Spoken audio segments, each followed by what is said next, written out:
Août 1942, mer des Caraïbes. La Seconde Guerre mondiale est à son apogée. Des convois alliés traversent l'Atlantique chaque jour. Et chaque jour, des sous-marins allemands les coulent un par un. Mais cette nuit-là, quelque chose de complètement fou va se produire. Quelque chose que personne n'a prévu, ni dans les manuels militaires, ni dans les règles de la guerre, ni même dans les cauchemars les plus étranges d'un amiral allemand. Cette nuit-là, un officier canadien va prendre d'assaut un sous-marin ennemi, seul, armé d'un simple revolver et intégralement nu. Non, ce n'est pas une blague, c'est une histoire vraie. Et vous n'êtes vraiment pas prêts? Pour comprendre ce qui s'est passé cette nuit du 27 août 1942, il faut d'abord comprendre qui étaient les deux hommes au cœur de cette histoire.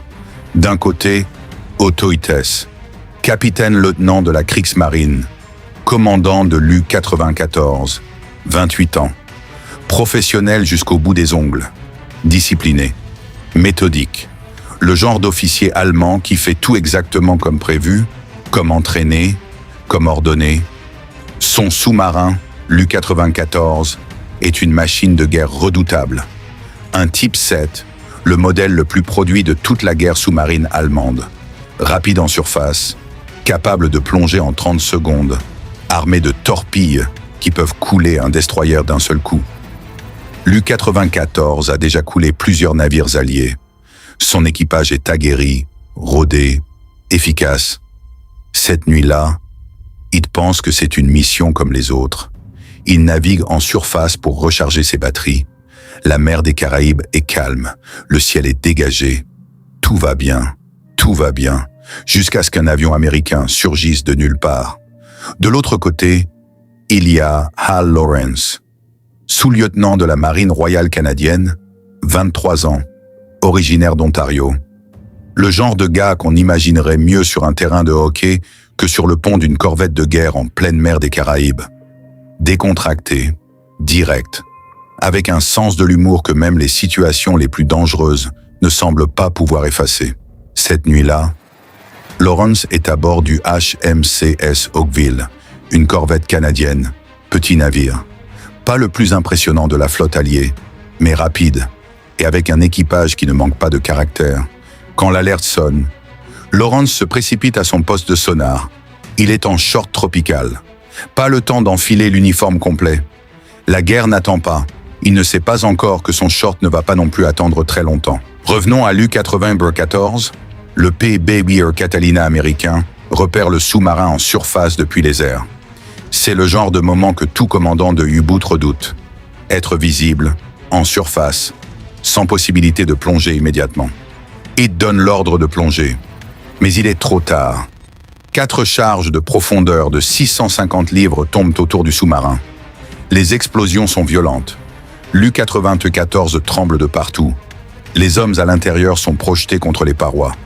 Des instruments explosent. Et surtout, les barres de plongée avant sont arrachées.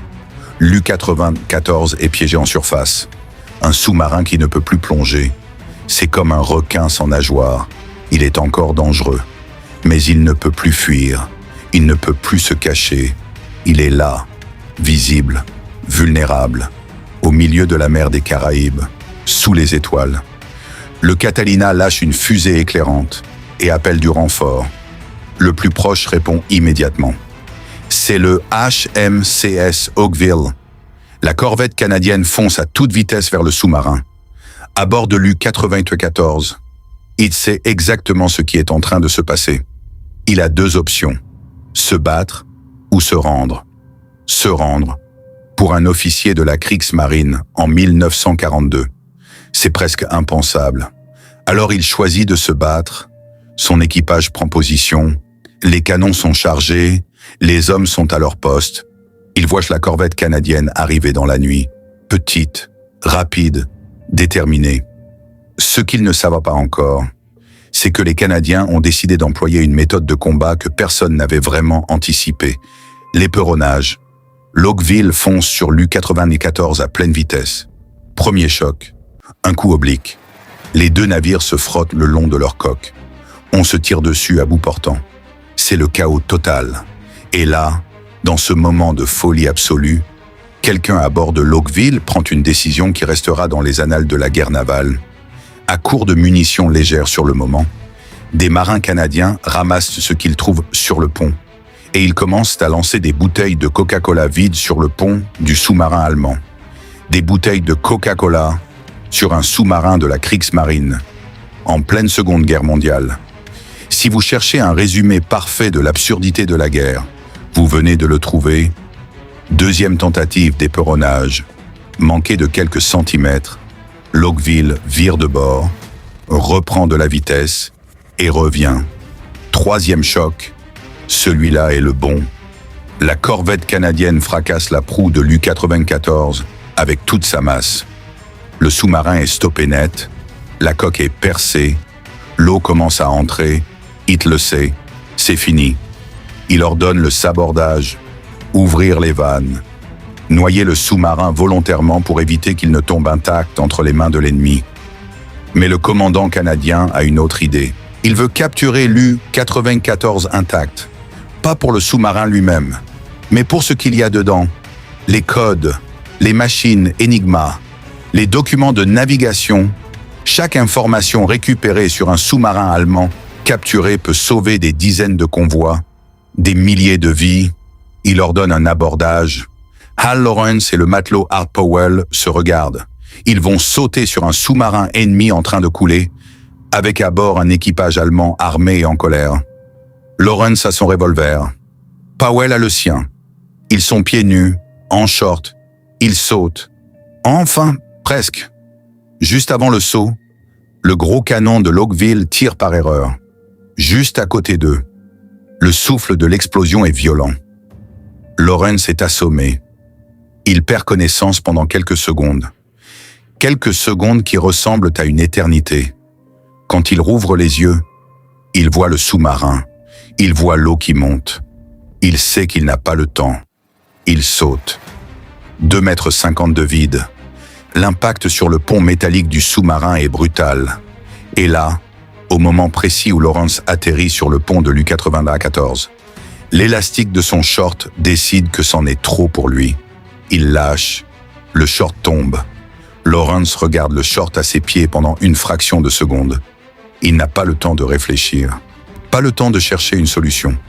Il l'éjecte d'un coup de pied et il se retrouve là, debout sur le pont d'un sous-marin allemand, en train de couler, trempé d'eau salée, revolver à la main, et intégralement nu.